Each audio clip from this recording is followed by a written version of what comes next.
In an interview with Guitar Interactive, Yngwie Malmsteen insisted he never utilizes sweep picking in his playing style. This is what he said.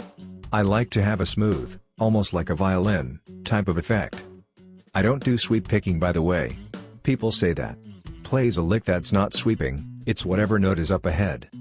It's so funny because I've seen these terms, sweep picking, and this and that. It's not really how it's done. Not what I do anyway. As a kid, I wanted to play it like a violin, that's the thing. It's funny because when I was 19 years old I went to Japan for the first time. And they started asking me about the picking. It was the first time I ever looked at the picking hand. It's so funny because I never thought about it. How do you hold your pick? I'm like oh, like this. So I never really thought about it so much with the technique per se as much as what it sounds like."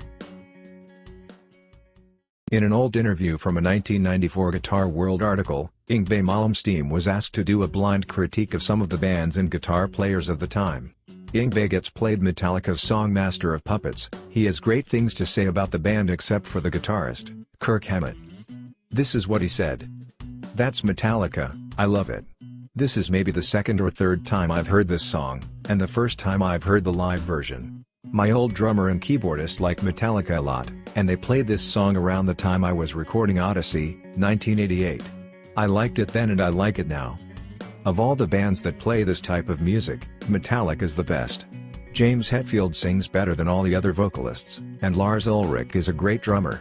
I feel some sort of connection with them. I think the band heard some of my early demos, which sounded something like this."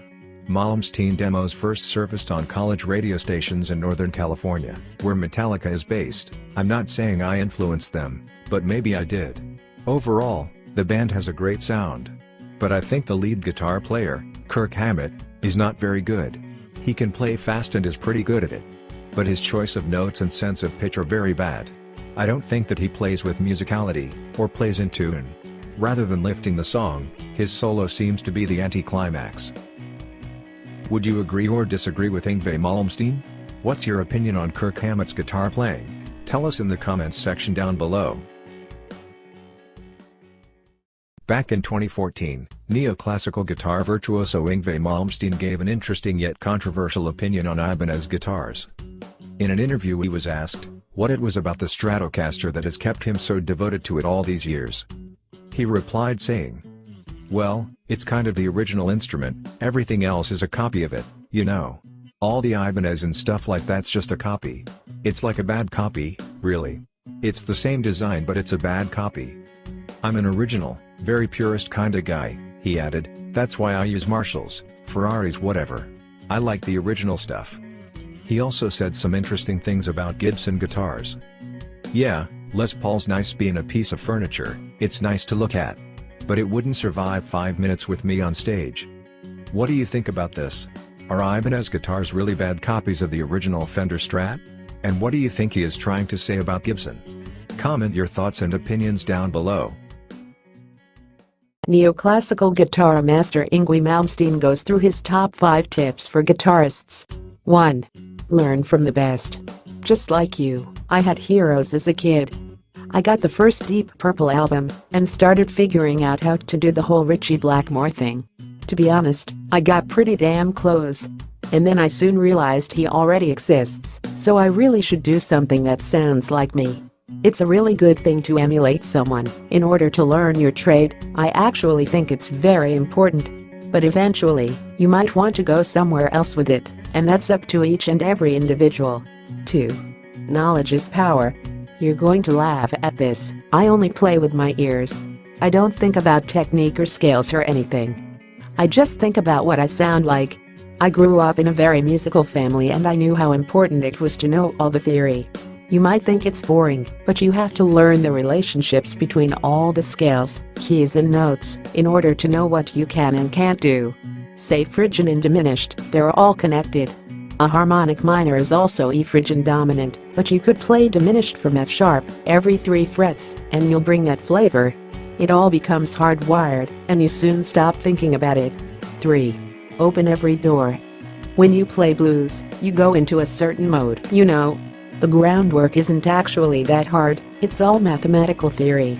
You have the key to this door, And when you open it, there's a hallway with 100 other doors. Behind those doors are more doors, and it keeps going on. But you need the key to open that first door. Once you have that, you don't need to worry anymore. That's how you become an amazing improviser, and I feel that improvisation is one of the most important things to be a musician. All the great composers were great improvisers. They wrote it all down because they had to. That all comes down to knowing the theory. It's how you stay in the right place and never head anywhere you're not supposed to be. 4. Express yourself clearly. When I first came on this scene, way back when, people always used to say two things. Hey man, I can't believe you have no distortion on your guitar. And I have more gain on my shit than you could imagine, insane levels of it. I just make sure each note is clearly expressed. You do one, and then you move on to the next. Don't let them bleed into each other.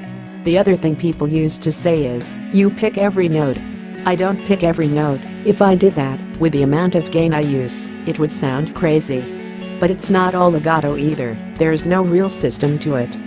I could pick every note if I wanted to, and sometimes do, if it's the sound I'm looking for. My solos sound like mini compositions. Some guitar players do repetitive things really fast, and I always felt that there should be a melody behind it, even if it's fast. People also used to say, wow, I can't believe how you wrote that solo. And I didn't write that solo, it was never written. Roll the tape, and off I go. It's completely improvised, even on the records. If there's a catchy phrase, sure I will use it, but more often than not, I play something a bit different. 5. Listen to the other instruments. I think since the late 50s, guitar players spend all their time in the bedroom listening to other guitar players. It went from Muddy Waters to Chuck Berry to Hank Marvin to Jimi Hendrix to Pete Townshend to Eddie Van Halen and so on. They were all fucking amazing. I love them, but they all had that in common with the exception of one, Alan Holdsworth, who took his lines from saxophones. I became infatuated with the classical violin. That ended up being my inspiration. It's a strange thing to say, because I've been on the road with Steve Vai and all those guys a few times. We've spent a lot of time together, and I've really gotten to know how they think, and they all have that in common, they love other guitar players. I'm not saying that's bad, I'm just saying it's something I see more often than not. You may run the risk of having slightly less identity, but I wouldn't want to knock anyone for that. I understand how it feels. When I was a kid, I wanted to be like Blackmore, because he was cool, but it's important for me to feel like I'm doing my own thing. Yngwie Malmsteen discussed his guitar pickup preference with Amit Sharma, saying, single coils have this magnetic window that's more direct and precise. It reminds me of a Paganini Vivaldi violin sort of sound. It starts pure and ends pure. It gives your hands much more of a factor in the sound, how you pitch the notes, bend them and so on.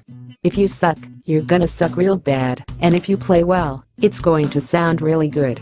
Using double coil pickups kills a lot of the guitar tone, you lose the acoustic mechanics. With my single coils driven through the Marshalls and overdrive, it sounds massive.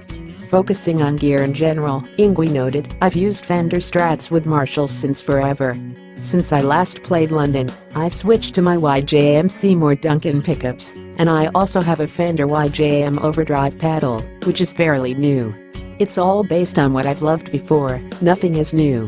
When it comes to guitar gear, I am pretty set in my ways. I've been playing for eons now, but way back I remember Eddie Van Halen came out, and I loved his playing, he was amazing. But then everyone started copying his guitars with Floyd's, and I didn't. In an archived 1985 interview that's been made public online, guitar virtuoso Yngwie Malmsteen shared his detest towards metal music, calling it all sorts of nasty names. The chat is indeed an old one, but it offers an interesting insight on 22-year-old edgy Yngwie. Yngwie Malmsteen told interviewer Steve Newton, as far as I'm concerned heavy metal is a very primitive, and in my opinion not very necessary form of music, that could be extinct, as far as I'm concerned. I really detest it. It's disgusting, and it's really boring, and it's very low, and it's totally free from any intelligence or logic or emotions. It's all crap, and it's for little frustrated pre-puberty kids. And I'm really fed up with it. Why do you think Yngwie Malmsteen had such a strong hate for metal music back then? Tell us your thoughts in the comments below. In other more up-to-date news, Blackmore recently shared his thoughts on Yngwie Malmsteen, saying great things. I know him, and he's a very nice guy. Excellent guitar player. A lot of people have kind of questioned his angle, but he obviously knows his stuff. He might be a bit too tall, but that's my only criticism. I did meet his mother in Sweden, a very nice woman who reminded me of my mother back in England. So Yngwie and I get on fine. He's like a family member. I definitely think he's probably the best at what he does and, for what it's worth, the fastest. And he doesn't play the typical blues, minor kind of interpretations. He knows his scales. It's more interesting.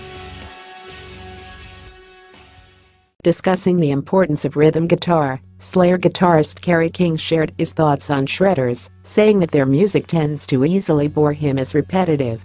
He tells Total Guitar, I think a lot of the shredder-type players, and I don't mean everybody, they're not very good songwriters. Players like Yngwie Malmsteen spend their time perfecting what they do only as far as leads. Yngwie had a run where he did some good songs, but when it became just about how many notes he can fit in a millisecond. King added, don't get me wrong, he's an amazing player, but after 3 songs, I'm done. He'll just keep doing it faster on a different string. Rhythm guitar is where a song is constructed. If there's a song you like, it's because of that rhythm guitar. The lead stuff at the end of the day is just the icing. During the rest of the chat, King discussed hanging out with friends who aren't into metal, explaining how he still likes goofing around with guitar. When people come over and want to listen to music most people like, say Michael Jackson or something, I'll go pick up the guitar and learn the one Eddie Van Halen played on. I'll do stupid shit like that, he said. There's this song called Push It, which got used in commercials, and I think it's funny to put that on when friends are over, pick up a guitar and play along. Everyone in the house just dies laughing. For clarity, you can turn that into a metal song.